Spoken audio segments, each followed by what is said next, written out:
और प्रजा में नहीं कोई कलेसर के सुनियो कथायगा।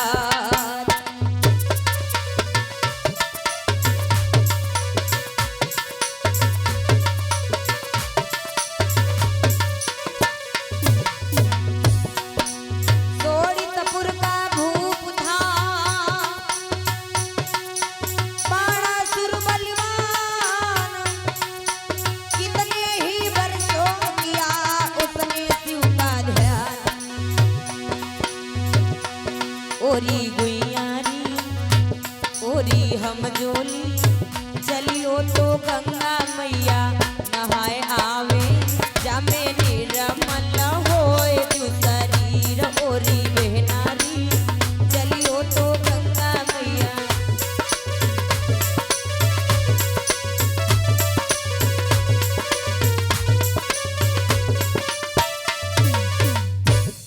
जो सोड़ितपुर में रहने वाला महाराज बाणासुर नाम का राजा राज्य करता था। एक बार की बात, जो बाणासुर है उसने भोले बाबा की तपस्या करना प्रारंभ कर दिया। और जब आखिर तपस्या क्यों कर रहा था? तपस्या इसलिए कर रहा था, सोच रहा था कि हमारे जैसे राजा महाराजा तो इस दुनिया में बहुत सारे हैं, पर मैं चाहता हूँ कि मैं जितना बलवान हो जाऊं, मेरे पास जितना धन हो जाए, मेरी राज्य का जितना ही विस्तार हो जाए, हमारी जितना ही प्रजा हो जाए, सबसे हट करके मैं माना जाऊं, सबसे ज्यादा मेरे पास सब कुछ होना चाहिए। पर ऐसा कब हो सकता है? चाहे हम लाखों कोशिश कर ले, लेकिन इतना सब कुछ एकदम से नहीं हो पाएगा।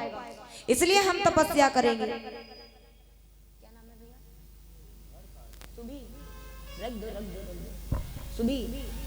अरे सुभी जी की तरफ से 21 मुद्रा।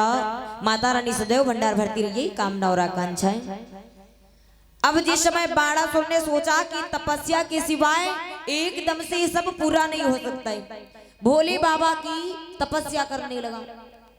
और भोले बाबा एक ऐसे देवता हैं जो थोड़ी सी भक्ति पर प्रसन्न हो जाते हैं और छोटी सी गलती पर रूठ भी जाते हैं। बाणासुर जो है तपस्या कर रहा है भोले बाबा की, और जब तपस्या कर रहा है भैया, 1-2 वर्ष नहीं कई वर्ष व्यतीत हो गए, बाणासुर तपस्या में लीन है। कहा गया है कि शिव दर्शन की लागी रे नजरिया, शिव दर्शन की।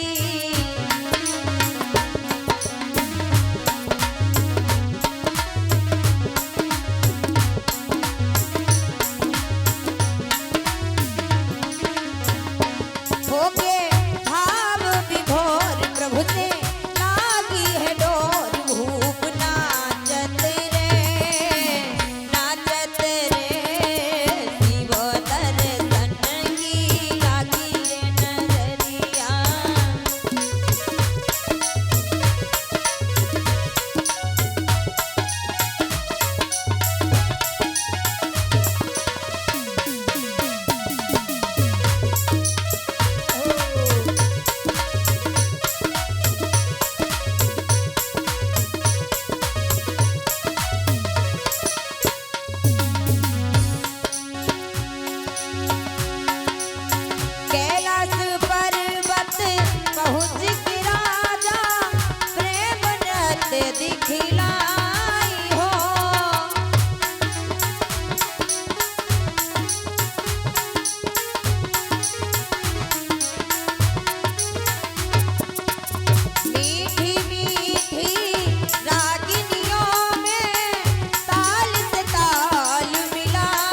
भोले बाबा की तपस्या में लीन है, बहुत ही कठोर तपस्या कर रहा है। भोले बाबा वाणासुर की भक्ति पर संयम से, नियम से, व्रत से अत्यंत प्रसन्न हुए। और जब भोले बाबा प्रसन्न हुए, हाथों में डमरू और त्रिशूल को उठाया, तुरंत ही वाणासुर के पास में प्रकट हुए और वाणासुर से कहने लगे, मांग लो वरदान, जो भी मांगना चाहते हो, हम तुम्हारी सुभक्ति से, नियम से, व्रत से अत्यंत प्रसन्न हैं। वाणासुर ने जैसे अपने नेत्रों को खोला, देखा भोले बाबा खड़े हुए हैं। कहा, बाबा आपने तो बड़ा विलंब कर दिया। तो कहा, नहीं भक्त, अरे अब तो आया हूँ, जो भी मांगना चाहते हो मांग लो, हम तुम्हारी सुभक्ति से, नियम से अत्यंत प्रसन्न हैं। भोले बाबा बोले हैं क्या कि शिव बोले वीरवत से खुश हूँ और मैं तेरी अविचल भक्ति पर, इस श्रद्धा पर, इस भक्ति पर और इस संयम पर, इस शक्ति पर।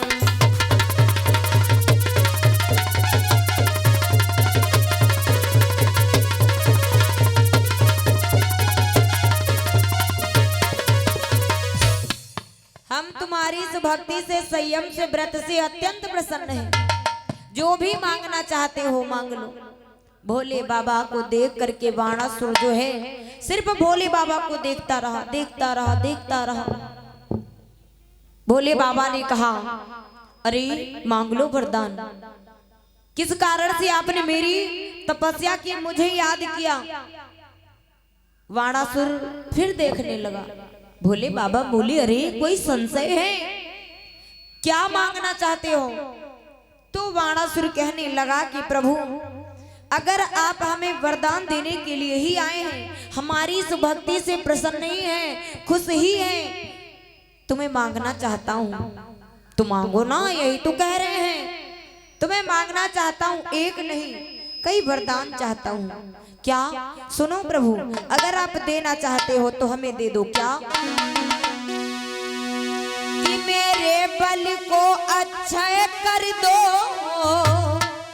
और या मेरी देह अमर कर दो। हे महामहिम, हे अखिलेश्वर, सेवक को लोकेश्वर कर दो।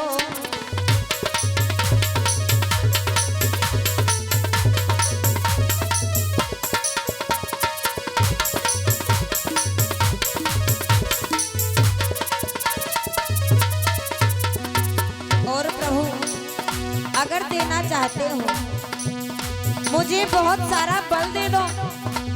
ये जो मेरा शरीर है ना, इस देह को भी आप अमर कर दीजिए। और प्रभु, धन दो, जन दो, बल दो, वै दो, भवभूतेश्वरी प्रजाएं दो, यति दो, रस दो और सोय स्वरूप, सेवक को साहस भुजाएं दो।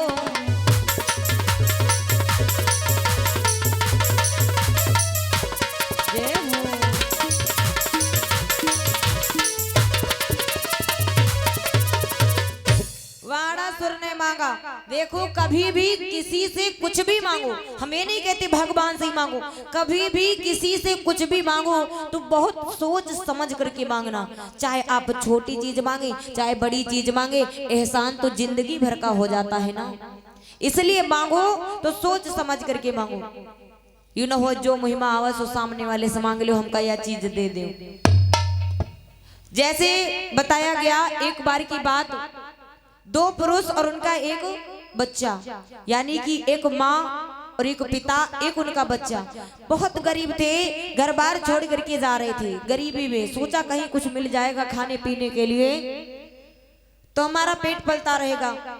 गरीबी उन्हें कहीं ठहरने नहीं दिया, गरीबी ने कहीं उसे ठहरने नहीं दिया। जा रहे थे तब तक उधर से भोले बाबा और माँ भवानी दोनों निकल पड़े।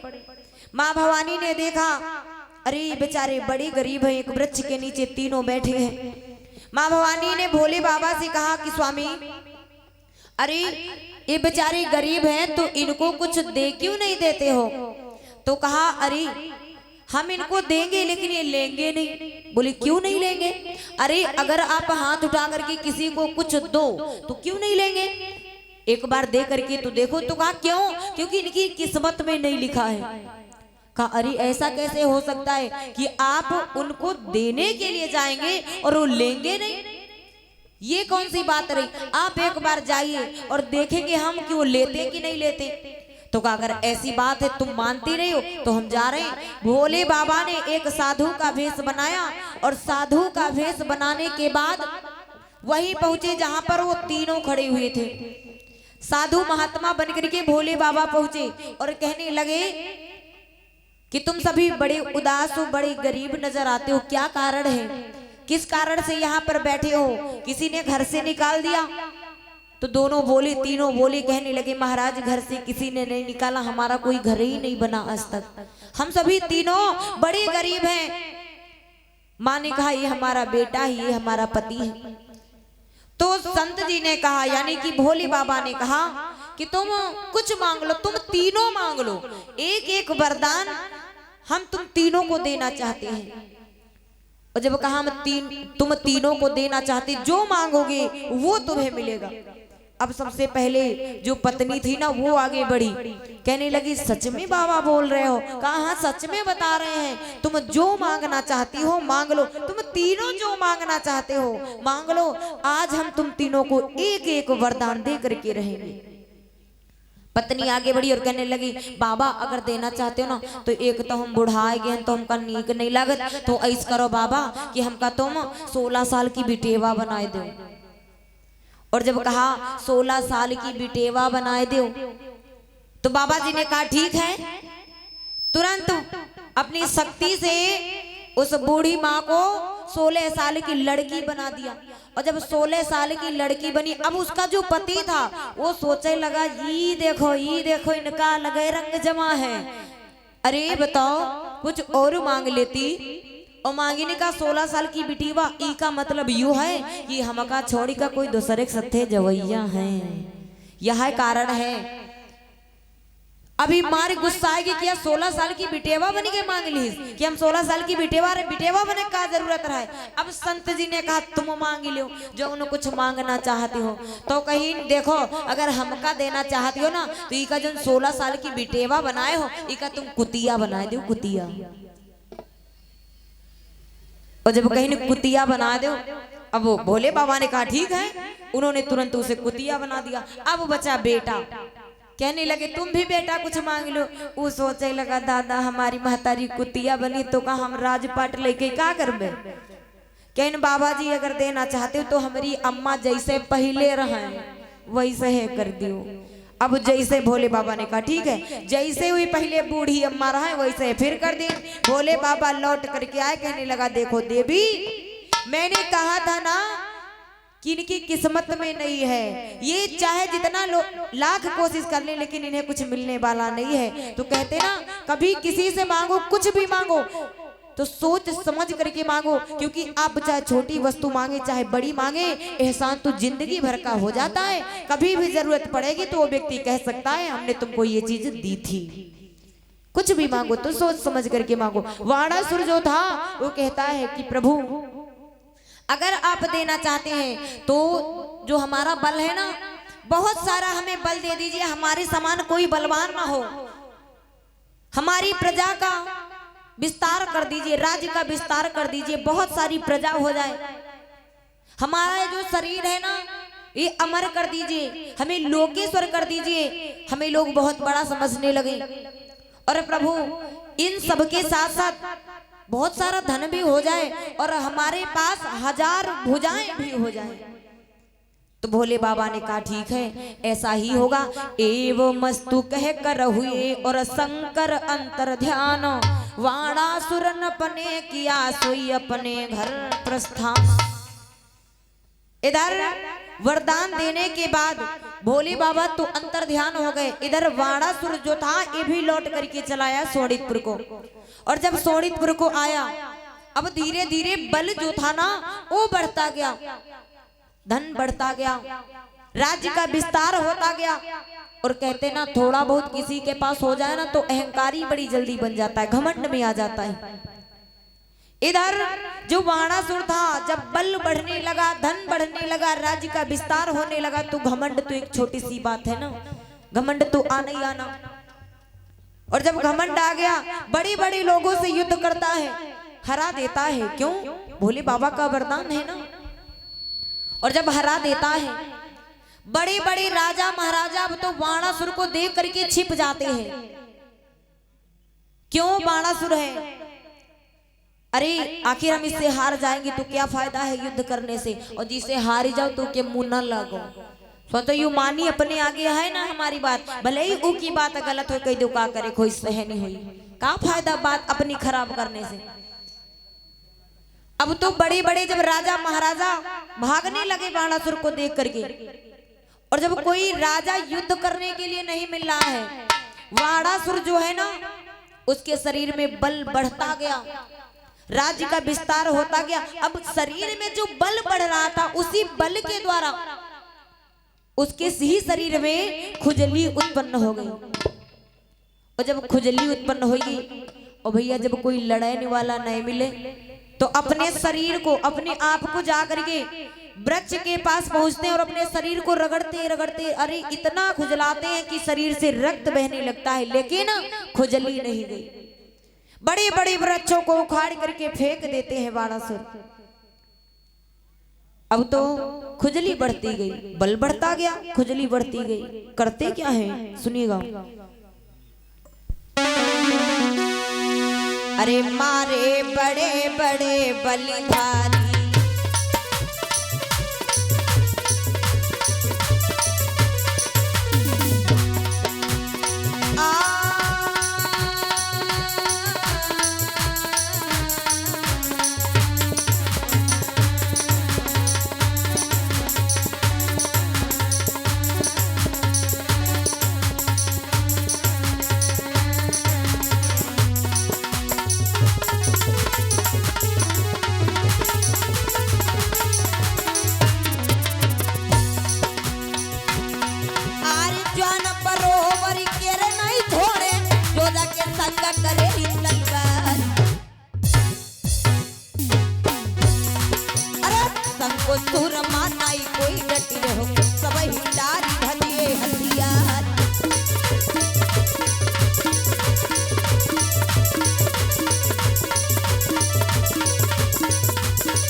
है तो दिन और रात बजे तलवार।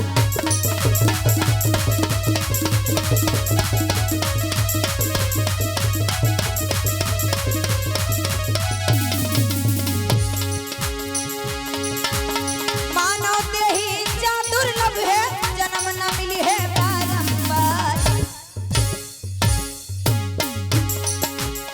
खुशबू यादव दी कछु होनी है,